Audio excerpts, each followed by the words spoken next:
हाय, hello, good morning. अरुंधतीज किचनमध्ये तुमचे स्वागत आहे. भाजी छान दिसते ना, चमचमीत अशी भाजी बनवायची माझी आजी त्याच पद्धतीने मी आज बनवली आहे गिलक्याची रस्सा भाजी.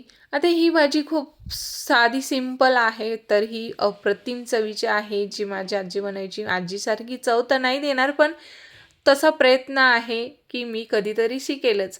त्यासाठी मी इथे घेतले जिरे. आजीची असायची फोडणी चुलीवरची, इथे मी गॅसवर करते.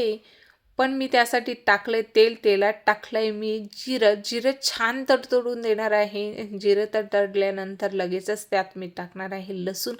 लसूण असा कडक फोडणी होईपर्यंत तळायचा आणि त्यानंतर लाल तिखट टाकायची. लाल तिखट टाकले की त्यानंतर लगेचच तुम्हाला टाकायचं आहे कापलेला गिलकेचे तुकडे आणि मिश्रण असं छान मिक्स करून घ्यायचं. मिक्स झाल्यानंतर पूर्ण छान असं परतवून घ्यायचं आहे आपल्याला.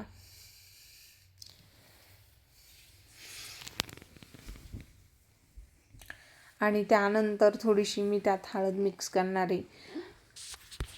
आता पण आपल्याला बऱ्याचशा भाज्यांमध्ये हळद खाण्याची सवय आहे, पण पूर्वीच्या बायका ज्या होत्या त्या भाजीत हळद वरतून टाकत नव्हत्या. मिरची दळायच्या त्यावेळेसच ती हळद टाकलेली असायची.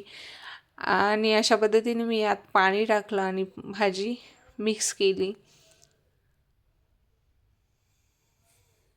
इथे भाजीला उकळी आलेली आहे आणि लगेचच मी शेंगदाणे टाकून अशी छान उकळी आणून घेणार आहे.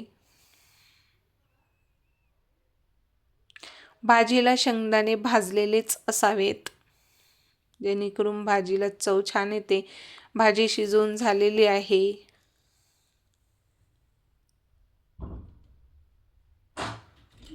आणि आपली भाजी रेडी आहे.